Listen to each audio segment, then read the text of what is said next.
नमस्कार दोस्तों, हर हर गंगे। मैं हूं आपके साथ अनुज श्रीवास्तव और संगम नगरी से आपका स्वागत करता हूं।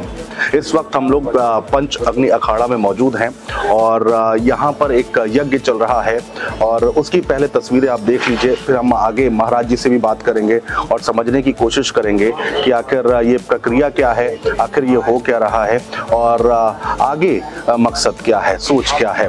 सनातन धर्म को लेकर हम बातचीत करेंगे, हिंदू धर्म को लेकर बातचीत करेंगे और महाकुंभ को लेकर बातचीत करेंगे। तो बहुत सारी बातें हैं करने के लिए। महाराज जी हमारे साथ मौजूद है। महाराज जी बहुत स्वागत है आपका। महाराज जी, सबसे पहले ये जो प्रक्रिया है, ये जो यज्ञ हो रहा है, क्या है इसके पीछे का मकसद, एक बार जरा समझाएंगे।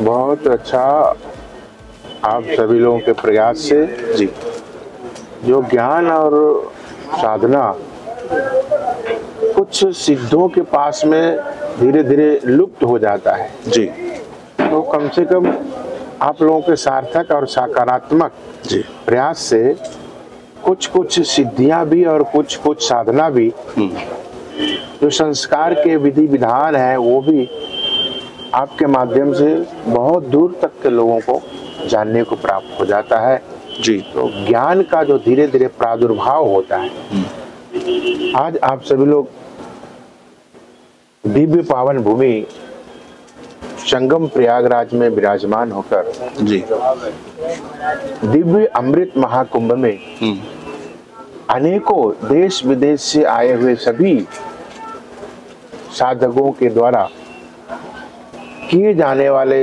दिव्य एवं भव्य रूप से साधना उन सभी साधनाओं के साथ जी आज ये दिव्य पावन जो प्रांगण है, ये श्री पंच अग्नि अखाड़ा जी। हमारे इस अखाड़े के सभापति हमारे सद्गुरुदेव पुष्पाद प्रातः स्मरणीय परम संत सेवी गौसेवी जी, राष्ट्र देवो भवा के उद्घोष करने वाले ऐसे पूज्यपाद श्री मुक्तानंद जी बापू के निर्देशन एवं आदेश के अनुसार जी हमारे अखाड़े में जो विधि विधान है, जो परंपराएं हैं जी, वो कुछ विशिष्ट परंपराएं हैं, जिससे हम इस परंपरा से ही अपने आप को सनातनी परिलक्षित होते हैं। और जो कुछ भी विधान करता हो, जो कुछ भी क्रियाएं करता हो जी, सनातनी से विमुख जो है वो असामाजिक कृत्य हो जाता है जी।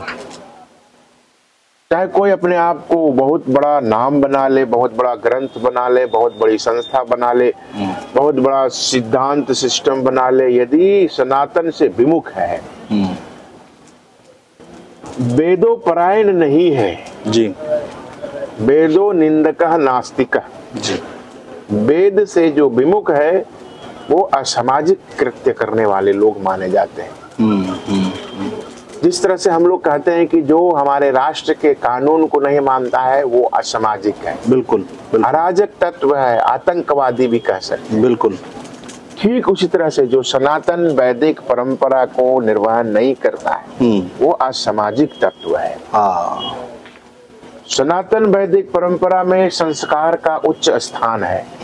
संस्कार जो होता है उसी से संस्कृति का निर्माण होता है, बिल्कुल उसी से शिष्टाचार का निर्माण होता है, उसी से सामाजिक सभ्यता का विकास होता है। और जिसके अंदर सामाजिक शिष्टाचार सभ्यता संस्कार है जी, वो विशिष्ट अनुशासन से युक्त हो जाता है। योग भी कहता है कि योग का प्रथम सूत्र है अथ योगा अनुशासनम। ये हमारे जितने भी वैदिक परंपरा है ये अनुशासन के अनुरूप चलता है जी। हमारा राष्ट्र का जो अत्याधुनिक कानून है वो भी अनुशासन से चलता है। जी जी, वही अनुशासन की जो पराक्रम है जी, वही क्रियान्वयन होने की जो विधि विधान है जी, वो आज हम सभी लोग देख पा रहे हैं। अच्छा। इसमें सभी को पंच संस्कार किया गया है, पंच संस्कार, और उन सभी संस्कारों में पंचगव्य आदि दिव्य त्रिवेणी संगम का जल जी, उसकी जो रेती है, रेती उसका मिट्टी हमारे यहाँ के हवन किया हुआ जो विभूति है जी, उस विभूति का प्रयोग और फिर अभी जो देख रहे हैं ये मंत्र उच्चारण के साथ में सभी लोग अपने गुरु के प्रति, अपने इष्ट के प्रति समर्पित भावना के साथ अपने भगवान के आहुति, अग्नि देवता का आहुति श्री पंच अग्नि अखाड़े में सभी लोग ब्रह्मनिष्ठ होते हैं, अग्निहोत्र होते हैं जी। इसलिए अग्नि में होम का क्रम चल रहा है। सभी लोग अपने अपने मंत्रों के माध्यम से इस दिव्य होम में अपने आहुति प्रदान कर रहे हैं। तो हमारे यहाँ जो संस्कार का जो विधान है वो मात्र संतों में ही नहीं जी, बल्कि गृहस्थों को भी संस्कार युक्त होना चाहिए। संतों के लिए भी जो विधान है वो निवृत्ति मार्ग में है। सभी गृहस्थ के प्रवृत्तियों से मुक्त होकर के, निवृत्त होकर के ये ब्रह्म तत्व से युक्त हो गए हैं। ये निवृत्ति मार्ग है। ब्रह्मचर्य हो गए, ये निवृत्ति मार्ग है, ये निवृत्त हो गए। और जो प्रवृत्ति मार्ग में है, जो समाज के सृष्टि क्रम को आगे बढ़ाते हुए समाज का पोषण करने का जो दायित्व होता है वो भी जो करते हैं, अर्थात समाज के लोगों को भी, गृहस्थों को भी संस्कार युक्त होना चाहिए। उसके लिए भी संतों ने, महर्षि व्यास ने 16 संस्कार दिया है। उनको अपने जीवन में फॉलो करना चाहिए, उसको फॉलो कर। जैसे हमने बताया कि यदि सबसे अच्छा जो पौष्टिक आहार है, जैसे काजू है जी, या बादाम है जी, जैसे वो पेड़ में होता है वैसे उसको खा नहीं सकते। धान है, गेहूं है, जैसे पेड़ में फलता है वैसे नहीं खा सकते। यदि खाएंगे तो वो हमें हानि करेगा।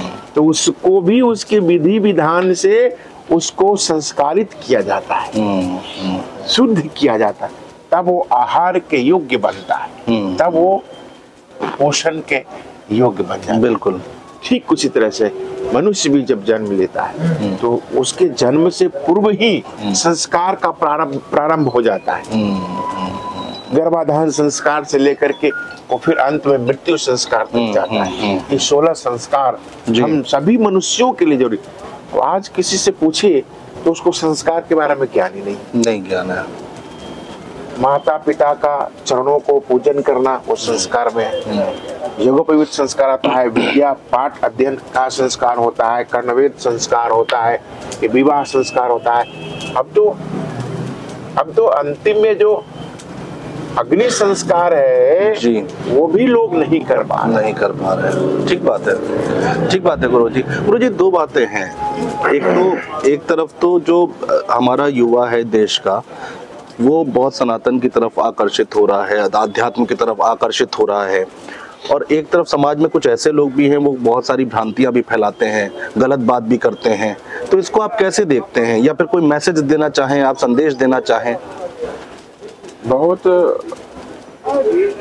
ज्वलनशील प्रश्न आपने किया है। आज के समय में जो लोग हैं, जो हमने पहले बताया कि जो असंस्कारी है, इसको संस्कार खुद ही नहीं हुआ है, संस्कार के बारे में उसको ज्ञात ही नहीं है। जी गुरुजी। अब संस्कार के बारे में जब उन्हें ज्ञान ही नहीं है तो फिर तो वो असंस्कारित का विशेष भी चर्चा करेंगे और कार्य भी वही करेंगे। जो कभी गुड़ खाया ही नहीं हो, ठीक बात, गुड़ के स्वाद को क्या जाने, गुड़ की विशेषता को क्या जाने। ठीक उसी तरह से जो संस्कार को कभी समझा नहीं, कभी जाना नहीं, इसलिए वो संस्कार को भी नहीं जान पाता है और वैदिक परंपरा को भी नहीं जान पाता है, सनातन परंपरा को। सनातन जो परंपरा है वो हमको और आपको एक दोनों से परिचित कराता है। बिल्कुल। व्यक्ति को व्यक्ति का निर्माण और उस व्यक्ति के व्यक्तित्व को व्यक्ति के साथ में सामंजस्य स्थापित करने की विधा। बिल्कुल बिल्कुल, ये सनातन है। ये कोई धर्म नहीं है, कोई संप्रदाय नहीं है, कोई वाद विवाद का विषय नहीं है। ये जीवन जीने का आर्ट है, एक कला है, एक विधा है। इसको हम सनातन कहते हैं, जो कभी मिटा ही नहीं है। जैसे सूर्य सनातन है, वायु सनातन है, अग्नि सनातन है, पृथ्वी सनातन है, आसमान सनातन है। इस सनातन से निर्मित ये शरीर है, क्षितिजल पावक गगन समीरा। आप सनातन है।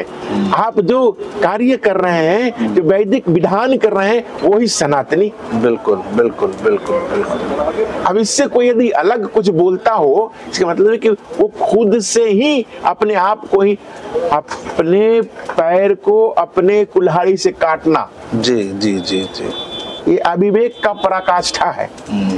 अब उसके बारे में इससे ज्यादा कुछ हम बोले, उससे पहले वो खुद ही अपने बारे में अपना परिचय दे रहा है। बिल्कुल। कि हम कितना बड़ा अविवेकी हैं, कितना बड़ा असंस्कारी हैं, कितना बड़ा अमानवीय व्यवहार कर रहे हैं, कितना बड़ा हिंसक हैं, कितना बड़ा अनाचारी है, बिल्कुल, कितना बड़ा दुराचारी है। वो अपना परिचय खुद दे रहा है। इसलिए वैसे विचारधारा वालों के लिए हम लोगों को बोलना भी उचित नहीं है। हाँ। अच्छा गुरुजी, मैं आपसे एक चीज पूछना चाह रहा था। जैसे कि मैंने पहले भी कहा कि बहुत सारे युवा हैं, यूथ हैं जो कि आना चाहते हैं, लेकिन उनको पूरी प्रक्रिया पता नहीं होती है। जी, संत समाज में कैसे जाएं, किससे बात करें। अगर वो आना चाहते हैं तो उनके लिए कुछ सहूलियत बता दें आप तो। ये बात भी हमने पहले आपको बताया कि बहुत सारे ऐसे सिद्ध महर्षि हैं जो अपने साधना को लेकर के चले जाते हैं जी, और उनको नहीं प्राप्त होता है। तो आप सभी के माध्यम से जी, दूर दूर तक बैठे हुए लोगों को भी सनातन के विधि व्यवस्था और संस्कार प्राप्त हो रहे हैं। ये आप सभी लोग धन्य भाग्य के पात्र हैं। बिल्कुल। तो ये संस्कार जो है आकर के अखाड़ों में, इसलिए अखाड़े यहाँ तक आते हैं। जी जी जी जी, क्योंकि लोग जो होते हैं वो अखाड़े तक नहीं पहुंच पाते जी। तो अखाड़े, सभी अखाड़े और सभी परंपराएं यहाँ आकर के अपना अपना शिविर लगाते हैं। और जो भी जिज्ञासु हो वो आकर के अखाड़े के हमारे जो सभापति हैं पूज्यपाद मुक्तानंद जी बापू, उनसे आकर के बैठ करके सत्संग कर सकते हैं और उनसे शिक्षा प्राप्त करके संस्कार में अपना योगदान दे सकते हैं। बिल्कुल बिल्कुल बिल्कुल, ठीक। इसके लिए सबसे ज्यादा आप सभी लोग धन्यवाद के पात्र हैं कि लोगों तक इस विषय को पहुंचा रहे हैं। आपका माता पिता का धन्य भाग्य है कि आप जैसे सपूत को पैदा किए जो सनातन के प्रति कुछ पूछने का, समझने का भी प्रयास करते हैं। नहीं तो लोग आज बिना पूछे, बिना समझे ही कुछ भी उसके प्रति बोलने शुरू कर देते हैं। हाँ, बिल्कुल बिल्कुल। गुरुजी बहुत शुक्रिया, आपने समय निकाला और बहुत अच्छा लगा आपसे बात करके, और बहुत जानकारी हमारे दर्शकों को जरूर मिली होगी। बहुत शुक्रिया आप सभी दर्शकों का। हर हर गंगे।